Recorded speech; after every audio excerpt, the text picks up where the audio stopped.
आङो क्लास 10 एसबि बर' गोजौ फरायसालियाव फरायखांनायनि उनाव UN एकाडेमियाव फार्स्ट इयाराव एडमिसन लादोंमोन साइन्सआव। बेयाव आंखौ सारमोना फिस गैयालासिनो आंखौ फोरोंदोंमोन। ओमफ्राय सारमोना गासै आंनि क्लासनि फोरोंगिरिफोरा आंखौ सापर्ट खालामदोंमोन। दा JEE एडभान्स होनो नागिरनायावबो सापर्ट खालामदोंमोन।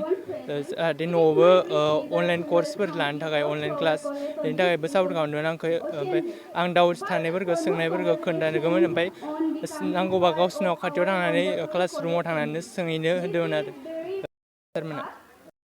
बे प्रिपेरेसनखौ 11निफ्रायनो जागायदोंमोन।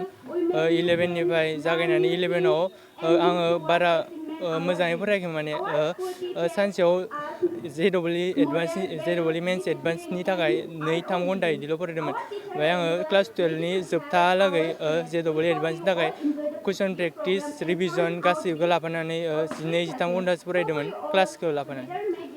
आङो IIT गुवाहाटीयाव मेकानिकेल इन्जिनियार लाबाय। मेकानिकेल इन्जिनियार लाबाबो आंनि लानो लुगैनाया कम्पिउटार साइन्ससोमोन। ओमफ्राय बेनि थाखाय आं दा माइनर लाना दोननो नागिरदों कम्पिउटार साइन्सखौ।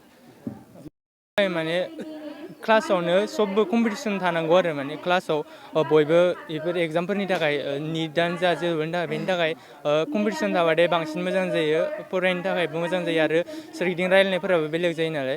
बेनि थाखाय गासै फंबाय बिनानावमोनखौ आङो JEE बेफोरनि एग्जाम होनोबाथाय सिगांनिफ्रायनो कचिं लानांगौ आरो लोगोफोर गासै सोरगिदिं एग्जाम बिदि कम्पिटिटिभ एग्जाम होग्राफोरजों ज' थानांगौ होननानै आङो बोसोन गासै प्रिन्सिपाल सार गासै स्कुलनि फोरोंगिरि सार मेडाममोन आरो आंनि आइ आफामोननि थाखाय गोबां साबायखर बावनो थाखाय। मानोना बिसोर आंखौ गासै बिथिङैनो हेफाजाब होदोंमोन राङै आरो जेनेबा जानाय लोंनायफोरावबो न'आव हेफाजाब होदों। बारा खस्थ' खालामाखैमोन फरायनायाव हेफाजाब होदोंमोन।